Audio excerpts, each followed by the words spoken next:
What's good, people? It's Jagilsdorf coming back at you with another Rich Kid Broke Parents RKBP video. All of these videos are based off the book that I wrote, so if you're not in the playlist, go ahead and click the link in the description or up there to get into the playlist. You can see all the videos related to this. This video is going to be about procrastination. Let's define procrastination as intentionally delaying or not intentionally expediting the completion of an objective. By this definition, I say there are 5 types of procrastinators. The perfectionist procrastinator will delay completion by tweaking the guidelines, the rubric, and expectations of the objective. For example, let's say there's an author who's trying to write a 200-page book, and they're on page 150. They're so close, but 200 doesn't seem like enough anymore. It would be way better if it was 500, right? Furthermore, it would be better if it was a series, and maybe this book isn't the first book in the series. Maybe I need to create an entirely new book as like a prequel, and that's the book that I need to release first, because now this book doesn't even make any sense unless I introduce it in this book. Come to think of it, I'm a new author,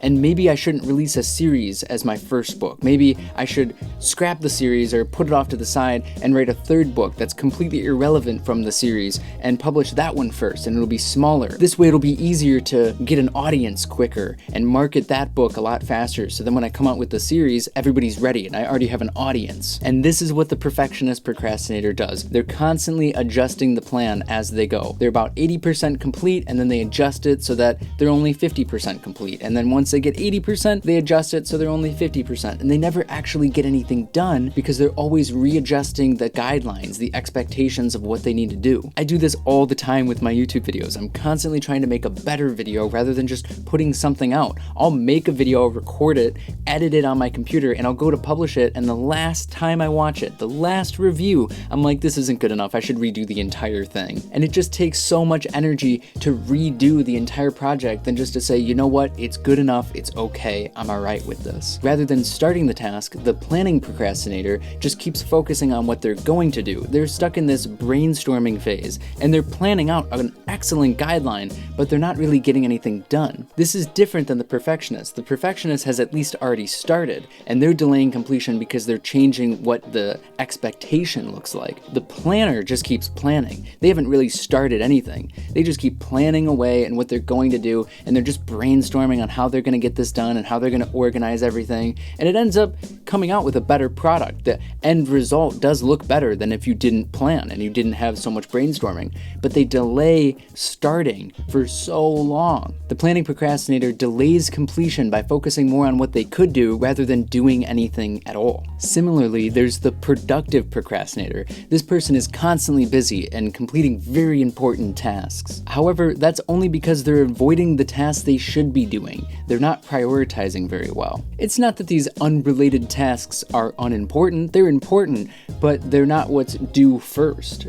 For example, let's look at a college student. They're cleaning their room, their entire apartment, cleaning their car, organizing their notes. They're copying their notes into a new journal. Maybe they're uploading their notes online. They're responding to emails and phone calls and reading newsletters, and they're doing all this stuff that they were going to do, all the stuff that was on their to-do list, except for the one thing they were supposed to be doing. They've spent no time doing their essay, and it's due tonight, and they got all this stuff done though, and they're busy being productive because they don't want to do that one thing on their to-do list, so they're productive. The productive procrastinator delays completion of an objective by focusing on unrelated but productive tasks and keeps them busy and their mind focused. Now we move on to one of my favorites, the Panic Procrastinator. For this, you should know a little bit about Parkinson's law. Work expands so as to fill the time available for its completion. If you have a month to complete an objective, you will find busy work that is important. You're not being a productive procrastinator and doing something unrelated.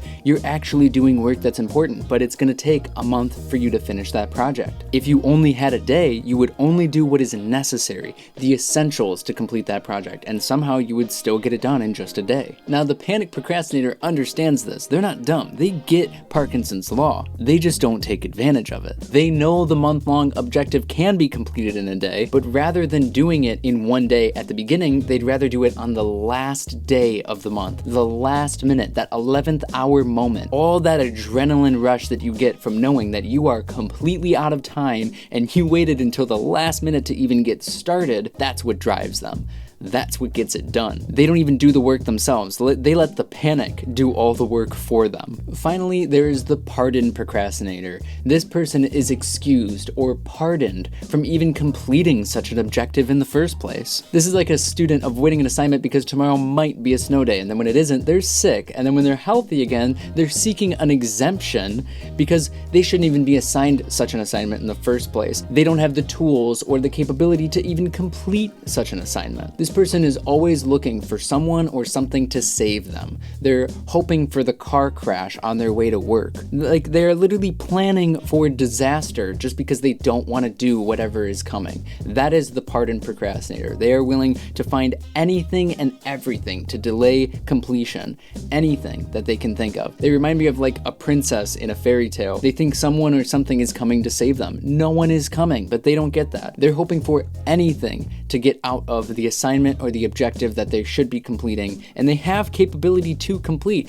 They just don't want to do it. So they're looking for any excuse that they can possibly find to not do it. The Pardon Procrastinator delays completion by citing arbitrary reasons as to why they shouldn't be assigned such an objective in the first place. That concludes procrastination for you. Please check out the next video in the series and the previous video in the series, and subscribe if you haven't already. I'll see you in the next one. Peace.